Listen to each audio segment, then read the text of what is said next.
Monsoon 2025 का जो लोग इंतज़ार कर रहे हैं उनके लिए ये अपडेट काफ़ी ज़्यादा महत्वपूर्ण होने वाला है क्योंकि अरब सागर में साइक्लोन को लेकर एक अपडेट आया है, यानी कि चक्रवाती तूफ़ान के बनने को लेकर जानकारी मिली है। आपको बता दूँ कि अरब सागर में जल्द ही चक्रवाती तूफ़ान उठता हुआ दिखाई दे सकता है। ऐसी संभावनाएँ ईसीएमडब्ल्यू मॉडल के अनुसार दिखाई दे रही है। अगर अरब सागर में साइक्लोन बनता है, यानी कि चक्रवाती तूफ़ान उठता है, तो वो किस दिशा में आगे बढ़ेगा, भारत के किन राज्यों को प्रभावित करेगा। इसके अलावा आपको बता दूँ कि इस चक्रवात से मॉनसून को कितना खतरा हो सकता है, यानी कि मॉनसून किस तरह से प्रभावित हो सकता है, इसके ऊपर भी हम इस वीडियो में चर्चा करेंगे और बात करेंगे विश्लेषण से कि ये साइक्लोन कब तक बनेगा और इसका क्या कुछ प्रभाव देश के ऊपर रहेगा।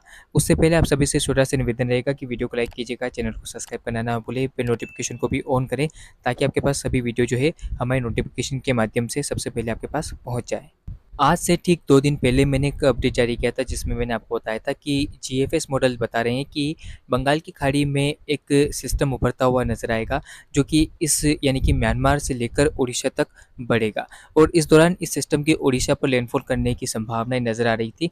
लेकिन आज इसके विपरीत जब ईसीएमडब्ल्यू मॉडल मैंने देखा तो उसमें दिखाया जा रहा है कि किस तरह से साइक्लोन डेवलपमेंट होता हुआ नज़र आ रहा है अरेबियन सी में। तो चलिए इस सिस्टम के ऊपर विस्तार से बात करते हैं। सबसे पहले हम देखते हैं कि ये सिस्टम किस दिशा में आगे बढ़ेगा और आप देख सकते हैं कि ये सिस्टम जो है वो लगातार उत्तर पूर्वी दिशा में आगे बढ़ता हुआ नज़र आ रहा है और सिस्टम के अंदर किस तरह की हवाओं की गति हो सकती है इसके ऊपर बात करें तो फिलहाल जो गति नज़र आ रही है वो है 105 किलोमीटर प्रति घंटे की रफ्तार से, यानी कि ये तूफान की तीव्रता में आ जाएगा। उसके बाद इसकी गति और बढ़ेगी और लगभग आप देख सकते हैं 112 किलोमीटर प्रति घंटे की रफ्तार से इसके अंदर हवाएं चलने की संभावना फिलहाल के तौर पर नज़र आ रही है। तो ऐसे में इस सिस्टम को हम चक्रवाती तूफ़ान का रूप दे देंगे, यानी कि एक भीषण चक्रवाती तूफ़ान ये बनता हुआ हमें नज़र आएगा अरब सागर में इस ईसीएमडब्ल्यू मॉडल के अनुसार अगर हम देखें तो। इसके अलावा इस सिस्टम का जो रुख है वो फिलहाल हमें महाराष्ट्र और गुजरात की ओर नज़र आ रहा है।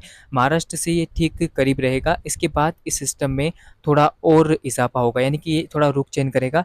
लेकिन इस दौरान उम्मीद ये है कि इस सिस्टम के चलते आप देखिए सूरत और वलसाड़, नवसारी, इसके अलावा पालघर, रत्नागिरी और मुंबई, आप देखिए मुंबई से ठीक थोड़ी सी ही दूरी पर ये सिस्टम रहेगा और काफ़ी ज़्यादा बारिश ये महाराष्ट्र में दे सकता है अगर बनता है तो। इसके अलावा आप देख सकते हैं ये सिस्टम का प्रभाव जो है वो जूनागढ़, द्वारका से लेकर जामनगर समेत जो गुजरात के इलाके हैं वहाँ पर देखने को मिलेगा। इसके अलावा तमाम जो गुजरात के इलाके हैं वहाँ पर ये बारिश देता हुआ नज़र आएगा और काफ़ी इंटेंस साइक्लोन हमें नज़र आ रहा है। इसके बाद इस सिस्टम का रुख आप देखिए, ये सिस्टम जो है वो धीरे-धीरे अब आप देखिए पश्चिम की ओर होता हुआ नज़र आ रहा है।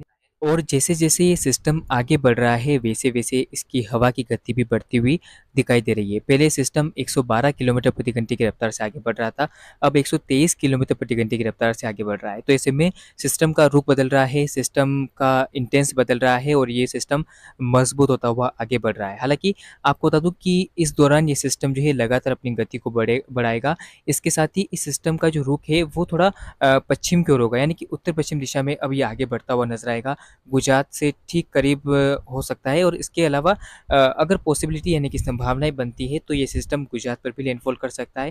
हालाँकि अभी जो संभावनाएँ नज़र आ रही है ईसीएमडब्ल्यू मॉडल के अनुसार वो हवाएँ उत्तर पूर्व की ओर से चलेगी और उत्तर पूर्वी दिशा में ये जो सिस्टम है वो आगे बढ़ रहा है। ऐसे में हवाओं को ये साथ लेकर चलेगा और लगातार हवाएँ इस सिस्टम को महाराष्ट्र और गुजरात की ओर धकेल सकती है। ऐसे में ये सिस्टम कितना इंटेंसिफ़ाई होता है आगामी समय में ये देखने वाली बात होती है। अगर चक्रवात बनता है तो निश्चित ही देश के कई राज्यों को प्रभावित करेगा और खतरा देश के ऊपर हो सकता है। ऐसे में आगे जो भी अपडेट होता है साइक्लोन को लेकर मैं आपको देता रहूँगा। फिलहाल इस अपडेट में, इस बुलेटिन में इतना ही। लगातार चैनल पे बने रहिएगा, वीडियो को लाइक कीजिएगा, चैनल को सब्सक्राइब करना ना भूलें और दोस्तों साइक्लोन को लेकर कोई भी टेंशन ना लीजिए, चिंता ना करिए क्योंकि अभी इसको लेकर लंबा समय है। इस अवधि के दौरान इस सिस्टम में कई सारे बदलाव आएँगे, ट्रैक को लेकर भी चेंजेज़ आएँगे। ऐसे में तमाम अपडेट मैं आपको देता रहूँगा, बस आप मेरे साथ जुड़े रहिए।